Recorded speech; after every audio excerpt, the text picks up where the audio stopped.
Hello, I'm Sasha, and this is a follow-up to my recent video, Medical Director's Negligence, when I detailed how Dr. Malcolm Samuel, Optimax's very own medical director, programmed the Nidec laser machine with the wrong setting, resulting in the astigmatism in a patient's eye being doubled. So many people have contacted me to express their horror not only at the fact this happened, but that Dr. Samuel is still employed at Optimax as medical director and continues to operate on people's eyes. Perhaps he knows too many secrets. I've also been questioned as to whether everything I say could possibly be true. Indeed it is. Otherwise, I can assure you, Optimax's lawyers would have had me tied up in court by now. I have recordings of my meetings with Russell Ambrose on the 3rd and 25th of July, spanning approximately 4.5 hours, when we discussed not only Mark's case, but that of Mr. Abbs, who had his eye lasered in the wrong place by another allegedly negligent Optimax surgeon. This was a simple case of oops, missed. Meanwhile, to put at rest any doubts regarding the validity of my claims, please listen to the following, where on the 3rd of July 2012, Russell Ambrose clearly states, "This is a clear case of negligence. We've made a mistake, we've put our hands up. I didn't know it was negligence until Shiraz pointed it out, and Malcolm's going to have to deal with it." No, I know, but This is a clear case of negligence. We've made a mistake. Yeah. Hands up. Now, as I say, I didn't know it was negligence until Sasha Shiraz difficult. pointed it out. Yeah. And Right.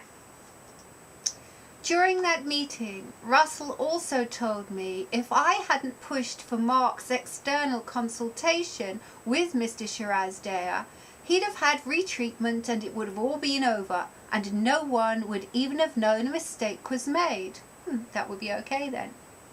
He also said, "Malcolm is very worried about his reputation. He's made a human error." Malcolm's worried? I think the patient whose eyes he damaged might be a tad worried too. Russell went on to say he wanted to know how a fail-safe computer system allowed this mistake to happen. Russell, please, because it's obviously not fail-safe. At a following meeting on the 25th of July, Russell informed me Malcolm has admitted responsibility. Since then, I've been invited to a meeting at the House of Commons in September to discuss a major independent report into the refractive eye surgery industry, which is currently being ignored by Sir Bruce Keogh, who, as my recent correspondence with him showed, simply isn't interested. He suggested I complain to the CQC or fill in an online complaint. By the way, whilst the emails came from Sir Bruce's email address, they were in fact written by his business manager.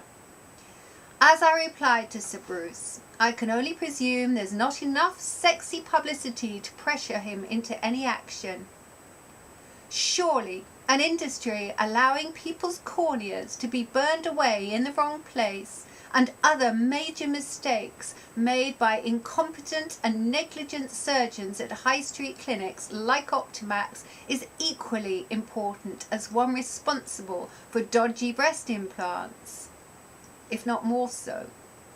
See Myra Pridham's story. She was left blind for a year following Professor Jan Venter's negligence when he was senior clinician at Optimax.